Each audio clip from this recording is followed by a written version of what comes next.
عمر بھائی سوال کرتے ہیں جمعہ کے دن سورہ کہف کس وقت پڑھنا سنت ہے؟ کیا فجر کے بعد اور جمعہ سے پہلے پڑھنی چاہیے یا کہ جمعہ کے دن کسی بھی وقت پڑھی جا سکتی ہے؟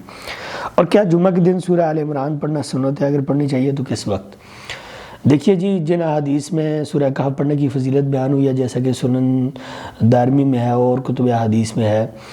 ان سب میں یہ بات آئی ہے کہ جمعہ والے دن سورہ کہف پڑھنی چاہیے۔ تو جمعہ والا دن یعنی جب جمعرات کو سورج غروب ہوتا ہے اس وقت سے لے کر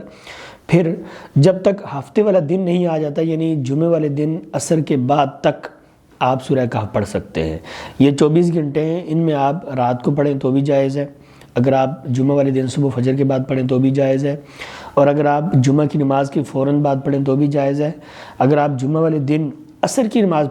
کے بعد پڑھیں تو بھی جائز ہے، اس میں کوئی حرج نہیں ہے۔ تو جمعہ کا دن چونکہ 24 گھنٹوں پر بولا جاتا ہے، تو جمعرات والے دن سورج غروب ہونے کے بعد سے لے کر جمعہ والے دن سورج غروب ہونے تک آپ سورہ کہف کسی بھی وقت پڑھ سکتے ہیں، لیکن افضل اور بہتر یہ ہے کہ آپ جمعہ والے دن فجر کے بعد سورہ کہف پڑھیں، اس لیے کہ آپ کا ایمان بڑھے، ایمان تازہ، اور اس کے بعد آپ صفائی ستھرائی اختیار کریں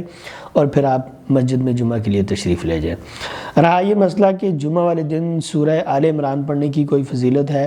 تو قرآن و سنت میں سورہ آل عمران کو جمعہ والے دن پڑھنے کی کوئی فضیلت ثابت نہیں ہے۔ ایک حدیث اس بارے میں آتی ہے لیکن وہ سخت ضعیف ہے، اس لیے جمعہ والے دن سورہ آل عمران کو خاص طور پر پڑھنے کی فضیلت ثابت نہیں ہے۔ ویسے اگر آپ تلاوت کرنا چاہیں کسی بھی سورت کی کسی بھی دن تو کوئی حد نہیں ہے،